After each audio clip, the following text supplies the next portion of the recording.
ក្មេងប្រុសគ្រាន់តែមកផ្ញើអីវ៉ាន់ទេមិននឹកស្មានដល់បែរជាបង្កឲ្យប្រព័ន្ធសុវត្ថិភាពកម្ពុជារបស់ក្រុមហ៊ុនដំណើរការទៅវិញឃើញការកំងចិត្តផុតកំណត់ដើម្បីកុំឲ្យគេកាត់លុយគាត់ក៏ហ៊ានចូលទៅប៉ុន្តែនៅកណ្ដាលបណ្ដាញឡាសេដ៏ស្មុគស្មាញនេះបើជន់ខុសតែមួយជំហានគាត់នឹងស្លាប់តែសំណាងល្អគាត់បានឆ្លងផុតប្រព័ន្ធសុវត្ថិភាពដោយសុវត្ថិភាពពេលគាត់រុញទ្វារបន្ទប់ប្រជុំជាន់លើបំផុតអនុប្រធានក្រុមហ៊ុនភ្ញាក់ផ្អើលភ្លាមគួរឲ្យដឹងថាថ្ងៃនេះគាត់ដើម្បីបង្ខំឲ្យនាយិកាចុះចេញពីតំណែងបានបញ្ជាឲ្យកូនចៅក្រមបង្កប់របស់គាត់រួចហើយបិទផ្លូវចូលចេញទាំងក្នុងទាំងក្រៅក្រុមហ៊ុនទាំងអស់គាត់មិនដែលនឹកស្មានសោះថាអ្នកដឹកជញ្ជូនតូចតាចម្នាក់ហ៊ានដើរចូលមកដោយមោទនភាពបែបនេះតែបុរសវ័យក្មេងនេះគ្មានពេលខ្វល់ពីភាពទូនិកធំនោះទេគាត់ឆ្លងកាត់ហ្វូងមនុស្សរកលោកស្រីប្រធានប្រតិបត្តិដើម្បីឲ្យគាត់ចុះហត្ថលេខាទទួលឯវ៉ាន់បើផ្សារទំនើបត្រូវពិន័យគាត់នឹងគ្មានលុយទិញកាដូខួបកំណើតកូនស្រីទេតែលោកស្រីប្រធានប្រតិបត្តិដែលចិត្តបាត់បង់តំណែងគ្មានអារម្មណ៍ខ្វល់រឿងតូចតាចបែបនេះទេក៏ឲ្យគាត់ទៅរងចាំនៅខាងមុខទ្វាររឿងតូចតាច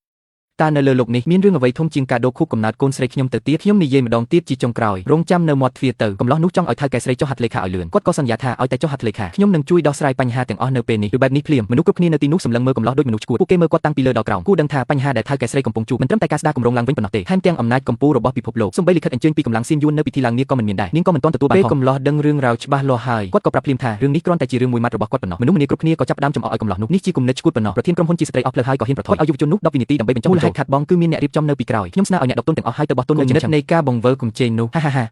ាអ្នកចង់សម្លាប់លោកស្រីស៊ូឬអ្នកណាដែលមិនដឹងរឿងចឹងឆឹងទៅគម្រោងរបស់អ្នកជាលាអាងដែលគ្មានបាតទេទោះចាក់លុយទាំងមូលក្រុមហ៊ុនចូលក៏មិនពេញដែរអបអរសាទរឱកាសតែងកើតមានក្នុងបញ្ហាប្រឈមតើមាននរណាខ្លះមិនស្គាល់លេខកូដទីក្រុងចឹងនោះគម្រោងរបស់អ្នកគឺជារុនអេតបាទោះបីជាបោះលុយក្រុមហ៊ុនទាំងមូលចូលទៅក៏មិនអាចបំពេញបានដែរសូមអបអរសាទរវាច្រើនតែភ្ជាប់មកជាមួយឱកាសនាងស៊ូឲ្យសួនយន់ទៅចូលជាងជេងពួកគេច្បាស់ជាតាមដានហេរញ្ញវត្ថុមិនខានគេនឹងទម្លាក់ទុនដ៏ច្រើននៅពេលនោះក្រុមហ៊ុនហានកំពុងខាត់បងធ្ងន់ណាស់ខ្ញុំធានាអ្នកគ្រាន់តែជឿដល់ពេលនោះមកដល់យើងមិនត្រឹមតែបានសង្គ្រោះការខាត់បងទេតែថែមទាំងអាចឆ្លងផុតឧបសគ្គដ៏លំបាកគឺចំណេញទ្វេដងមែនទេហេតុអ្វីខ្ញុំត្រូវជឿអ្នកពេលនេះអ្នកគ្មានជំរឿឡើយបើអ្នកមិនជឿខ្ញុំក៏លេងល្បែងនេះម្ដងទៅគេគ្រាន់តែជាអ្នកដឹកអេវ៉ាន់ទេរឿងហេរញ្ញវត្ថុសេដ្ឋកិច្ចយើងវិញអ្វីដែលគាត់និយាយត្រូវខ្ញុំគ្មានជំរឿផ្សេងទេបញ្ជាឲ្យដកការវិនិយោគមុនទាំងអស់មកវិញហើយបដូរទៅវិនិយោគលើគម្រោងលេខ0នៅក្រុងជាងឆឹងវិញមើលទៅអ្នកជឿលើការព្យាករណ៍របស់អ្នករត់កាដូនេះហើយបើច្រឡំមែនខ្ញុំនឹងទទួលខុសត្រូវល្អហាខ្ញុំដាក់លក្ខខណ្ឌមួយបើស្អែកស្វាន់យុនមើលមិនវិនិយោគលើការប្រឡងคล้ายៗនោះទេអ្នកត្រូវតែចាក់ចេញពីក្រុមហ៊ុនជាបន្ទាន់ប្រធានក្រុមហ៊ុនមីងសាងហាបងប្អូនលើកនេះអ្នកពិតជាបានជួយខ្ញុំធំណាស់ពេលខ្ញុំឡើងជំនួសតំណែងស៊ូជីណានអ្នកមកធ្វើជាសន្តិសុខឲ្យខ្ញុំទៅប្រាក់ខែ51000យន់ក្នុងមួយខែតើអ្នកអាចមើលថែខ្ញុំបានទេអរលោកស្រីស៊ូអ្នកប្រញាប់ចុះហត្ថលេខាលើការបញ្ជាទិញនេះទៅសូមអ្នកកុំបារម្ភអីម្យ៉ាងទៀតមានក្រុមហ៊ុនសួនយន់ខ្ញុំនៅទីនេះសួនយន់មិនហ៊ានជំទាស់ទេសួនយន់គិតខុសហើយសួនយន់របស់អ្នកនឹងស្លាប់ហើយបានហើយខ្ញុំបានចុះហត្ថលេខារួចហើយអ្នកអាចចេញទៅបានបុរសដែលយកក្រដាសចុះហត្ថលេខានោះក៏ចេញទៅដោយពេញចិត្តខណៈពេលដែលថៅកែស្រីនៅតែឆ្ងល់ហេតុអ្វីបានអ្នកដឹកជញ្ជូនចេះវិនិយោគលេខាបែរជានាំដំណឹងដល់គួរឲ្យភ្ញាក់ផ្អើលដល់ភីគីមខាងទៀតអ្នកដឹកជញ្ជូនម្នាក់នោះទីត្រូវមែនរឿងដំបូងដែលស្វិនយន់មើលមកដល់ជាងឆឹងគឺចាក់បញ្ចូលទុនយ៉ាងច្រើនក្នុងគម្រោងកូដណាមលីនយើងមិនត្រឹមតែរកលុយដែលខាត់ពីមុនមកវិញទេថែមទាំងបង្កើតទំនាក់ទំនងល្អជាមួយស្វិនយន់មើលទៀតខ្ញុំនឹងទៅត្រួតពិនិត្យប្រវត្តិរបស់គាត់ខ្ញុំបានត្រួតពិនិត្យរួចហើយគាត់ឈ្មោះយេឈួនជាកូនប្រសារសម្រាប់នៃត្រកូលឈូដែលជាក្រុមហ៊ុនលំដាប់ទី3នៅជាងឆឹងហើយត្រកូលឈូក៏មិនចូលចិត្តគាត់ដែរសូម្បីតែប្រពន្ធរបស់គាត់ឈូមេងយ៉ាវក៏មើលងាយគាត់ដែរគ្មានប្រយោជន៍មិនចម្លែកទេដែលត្រកូលឈូជាច្រើនឆ្នាំនេះនៅតែជាក្រុមហ៊ុនតូចតាចមិនរីកចម្រើនសោះលោកប្រធានដូចជាលើកជើងលោកយេស៊ូនពេកហើយដឹងលើកនេះលេខសម្ងាត់គឺលីនគាត់ប្រហែលជាគ្រាន់តែមានសំណាងប៉ុណ្ណោះគាត់ពិតជាមិនធម្មតាដូចយើងគិតឡើយអ្នកទៅរៀបចំកាដូខួបកំណើតឲ្យកូនស្រីគាត់ទៅសូមមានស្មារតីផងក្មេងប្រុសដែលរវល់ពេញមួយថ្ងៃពេលទៅដល់កន្លែងការងារទី2ភ្លាមស្រាប់តែឃើញកម្មករទាំងអស់លុតជង្គង់មិនដឹងរឿងក៏ដើរទៅសួរមិននឹកស្មានថាដោយសារលោកចូលធ្វើការយឺតស្រាប់តែវីកម្មករដោយគ្មានស្ដីថែមទាំងកាត់លុយឈ្នួលពួកគេទៀតពេលកំឡោះរៀបជួយកម្មករទាមទារយុត្តិធម៌ស្រាប់តែឃើញប្រពន្ធខ្លួនឯងនៅក្នុងឡានរបស់លោកចុះមកបងប្អូនទៅថ្មីនៅឡានធ្វើអ្វីខ្ញុំនឹងមេងយ៉ាវកំពុងធ្វើអ្វីខាងក្នុងចាំបាច់ត្រូវពន្យល់អ្នកទេខ្ញុំមានរឿងមួយទៀតប្រាប់អ្នកបានប្រពន្ធរបស់អ្នកសប្បាយចិត្តខ្លាំងណាស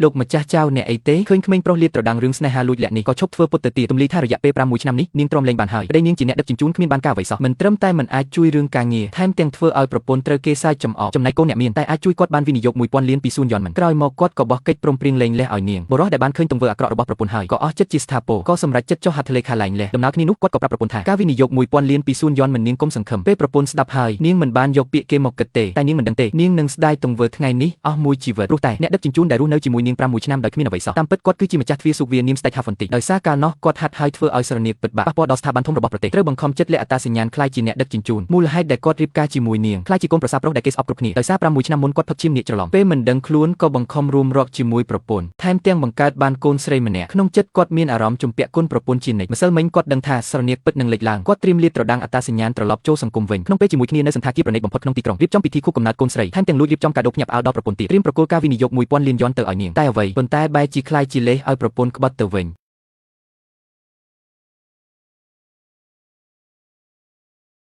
កញ្ញាឈូអបអរដែលអ្នកទទួលបានការគាំទ្រពីនិកាយស៊ូនយ៉នសូមអបអរសាទរកញ្ញាឈូមិនត្រឹមតែទទួលបានទ្រព្យសម្បត្តិ1000លានយ៉នប៉ុណ្ណោះទេនិកាយស៊ូនយ៉នថែមទាំងជួលសន្តាគារទាំងមូលទៀតដើម្បីរៀបចំពិធីជប់លៀងពាណិជ្ជកម្មជូនកូនស្រីអ្នកនេះវាមិនទាន់ជាអ្វីផងអ្នកស្គាល់លោកនីឆាងទេគាត់មិនត្រឹមតែជាមេដឹកនាំទី2នៃនិកាយស៊ូនយ៉នទេថែមទាំងជាមហាអំណាចលំដាប់ទី2លើវិទ្យាល័យគាត់កំពុងធ្វើដំណើរមកពិធីជប់លៀងនេះហើ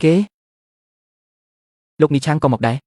មិនមែនត្រឹមតែលោកនីឆាងទេមិនត្រឹមតែរោងចក្រធុនោះទេលោកម្ចាស់ឃើញកន្ទុយនាគនៅខាងលើនោះទេសរនាគនឹងចេញពីខេត្តសៀនទីយប់នេះជាថ្ងៃដែលសរនាគពិតប្រាកដនឹងលេចចេញកញ្ញាឈូមេដឹកនាំ CNN គឺវៀនទីនឹងមកដល់ផ្ទាល់នៅយប់នេះហើយនឹងប្រគល់លុយ1000លាននេះជាកិត្តិយសដ៏ធំធេងណាស់ខ្ញុំបានរងចាំសម្ព័ន្ធមិត្តនេះជាងកន្លះឆ្នាំហើយបើពួកយើងអាចភ្ជាប់សម្ព័ន្ធជាមួយគាត់បាននោះត្រកូលឈូរបស់អ្នកនឹងហោះឡើងឋានសួគ៌ហើយសុងសឹងបងប្រុសពិតជាមិនមកទេយប់នេះពិតណាស់ឥឡូវនេះត្រកូលជើរបស់ខ្ញុំត្រូវបានទានយ៉នមែនឲ្យតម្លៃខ្លាំងណាស់ជាទីថែមទាំងពេញចិត្តខ្ញុំទៀតផងគាត់ចង់បណ្ដុះបណ្ដាលខ្ញុំឲ្យក្លាយជាអ្នកស្នងតំណែងឲ្យគេមានអំណាចនៅទូទាំងក្រុងជាងឈឹងនិងអាគារធំនេះអ្នកណាថាស៊ូហ្វេវឹកហាត់អ្នកឲ្យធ្វើជាអ្នកស្នងតំណែងទៅប៉ាអ្នកមកធ្វើអីនៅទីនេះអ្នកខ្ជះខ្ជាយដូចអ្នកនេះអ្នកណាអនុញ្ញាតឲ្យមកពិធីជប់លៀងខួបកំណើតថ្ងៃនេះគឺខ្ញុំរៀបចំជូនតាន់ទេហេតុអ្វីបានជាខ្ញុំមិនយកអ្នកក៏ហ៊ានអួតខ្លួនថាសំដែរពួកព្រឹទ្ធាចារ្យឲ្យឃើញតែមុខមាត់ខ្ញុំទេហើយរៀបចំពិធីនេះក្នុងនាមត្រកូលស៊ូនយ៉នដើម្បីផ្ដល់មូលនិធិ1000លានដល់ម៉ុងហ្គោលអាខ្ជះខ្ជាយអ្នកគ្មានសិលធម៌សោះអ្នកបានប្រើប្រាស់ទ្រព្យសម្បត្តិត្រកូលឈូហើយថែមទាំងហ៊ានធ្វើរឿងអសិលធម៌ទៀតហ៊ានមកទីនេះលួចយកស្នាដៃរបស់លោកគ្រូចៅទៀតឌីងស្វិនជប់ធ្វើឲ្យខ្លួនឯងអាម៉ាស់នៅទីនេះទៅនេះជាពិធីជប់លៀងដែលប្រមូលផ្ដុំឥសរជនធំអ្នកគ្មានសិទ្ធិចូលរួមទេចេញទៅភ្លាមឈូមេញ៉ាខ្ញុំសូមប្រាប់អ្នកឈប់ធ្វើរកខ្ពស់ដូចនេះទៅខ្ញុំអាចរៀបចំពិធីនេះបានក៏អាចដណ្ដើមយកទ្រព្យសម្បត្តិត្រកូលឈូរបស់អ្នកបានដែរអ្នកនិយាយពីអ្វីគ្រាន់តែជាឆ្កែដែលត្រកូលឈូចិញ្ចឹមប៉ុណ្ណោះទៅរៀបការជាមួយកូនប្រសារប្រុសថែមទាំងហ៊ានស្រមៃថាអ្នកបម្រើមកចិញ្ចឹមម្ចាស់វិញខ្ញុំជាមនុស្សបែបណាមិនយូរប៉ុន្មានអ្នកនឹងដឹងប៉ុន្តែនៅពេលនោះក៏ជាពេលដែលត្រកូលជើរបស់អ្នកត្រូវធ្លាក់ចុះដែរហាស្ដាប់ខ្ញុំឲ្យបានល្អទៅគ្រួសារខ្ញុំពេលនេះមាននីចាងដារ៉េងជាមេរងក្រុមសៀនយានមកជួយមិនបាច់និយាយពីមនុស្សគ្មានប្រយោជន៍ដូចអ្នកទេទោះជាព្រះអង្គម្ចាស់ធំយាងចុះមកក៏ដោយក៏ត្រូវលុតជង្គង់នៅចំពោះមុខខ្ញុំដែរប្រហែលជាអ្នកមិនដឹងទេនីចាងដារ៉េនដែលអ្នកថាក៏ត្រូវពឹងផ្អែកលើខ្ញុំដែរអ្នកហ៊ានប្រមាថលោកនីចាងដារ៉េនមែនលោកយ៉ាវកុំថាខ្ញុំមិនព្រមានអ្នកលោកនីចាងដារ៉េនជាមេទី2នៃក្រុមសេយួនកាន់អំណាចកំណត់ជីវិតមនុស្សទូទាំងពិភពលោកឋានៈរបស់គាត់ស្ទើរតែស្មើនឹងមេកំពូលបើហ៊ានធ្វើឲ្យគាត់ខឹងកុំថាឡើយរឿងលុយច្រើនគ្រួសារឈូរបស់អ្នកនឹងត្រូវវិនាសស្អែកនេះហើយយាយស៊ឺអ្នកធ្វើរឿងផ្ដេសផ្ដាស់គ្រប់គ្រាន់ហើយឬនៅបើអ្នកហ៊ានធ្វើឲ្យលោកម្ចាស់នេះឆាវខឹងហើយធ្វើឲ្យខ្ញុំខកខានបានលុយ100លានពីស្វានយ៉នមិនខ្ញុំនឹងមិនទុកអ្នកឡើយខ្ញុំប្រាប់អ្នកថាកុំរវើវិពេកអ្នកមិនបាន1សេនទេអាមិតឈួតអីនោះអាមនុស្សអត់បានការនេះច្បាស់ជាមកពីអ្នកលេងលេះជាមួយគេហើយថែមទាំងចំណែនដែលអ្នកបានទទួលការគោរពពីស្វានយ៉នមិនដូច្នេះហើយទើបគេមានគំនុំនៅក្នុងចិត្តក៏រត់មកទីនេះដើម្បីបង្កបញ្ហាប្រហែលជាខ្ញុំពិតជាមើលមនុស្សខុសហើយអ្នកគ្រាន់តែជាមនុស្សថោកទាបគ្មានសិលធម៌តែប៉ុណ្ណោះមកទីនេះមិនមែនគ្រាន់តែចង់បានលុយទេមកទីនេះមិនមែនគ្រាន់តែចង់បានលុយទេនេះ$1លានទុកថាខ្ញុំអាណិតអ្នកចេញទៅ1លាននេះអ្នកធ្វើការពេញមួយជីវិតក៏មិនអាចរកបានដែរហេតុអីមិនប្រញាប់រើសវាទៅវាគ្រាន់តែជាក្រដាសឥតប្រយោជន៍ខ្ញុំមិនត្រូវការទេចោលលុយ$1លានហើយអ្នកនៅតែថាតិចទៀតពិតជាតិចតួចណាស់សម្រាប់$1លានលោកយីយេឲ្យតែអ្នកព្រមទៅជាមួយខ្ញុំនឹងឲ្យច្រើនជាងម្ដាយក្មេកអ្នករៀងរាល់ឆ្នាំអីគេក្មេងកំឡុងមកធ្វើអីនៅទីនេះនិយាយថាថ្ងៃនេះជាថ្ងៃខួបកំណើតកូនស្រីលោកយីយេខ្ញុំមកជូនអំណោយគាត់បើកូនស្រីខ្ញុំនៅរស់ពេលនេះនាងក៏ធំលឹងដែរហើយតើអ្នកឈ្មោះទួនមែនទេពិតជាគួរឲ្យស្រឡាញ់ណាស់នេះខ្ញុំជូនអ្នកប៉ាអរគុណអ្នកមីងហើយថាអ្នកមីងធ្វើអីហើយថាបងស្រីខ្ញុំធ្វើតាមប៉ាអរគុណអ្នកមីងយេស៊ូនពិតជាមនុស្សបបប្រាស់មែនបានជាអ្នកហ៊ានម្លេះតាមពិតអ្នកបានពឹងផ្អែកលើនាយិកាក្រុមហ៊ុនយន្តសាងចាប់បានមេឃធៀងធំហើយលោកស្រីស៊ូ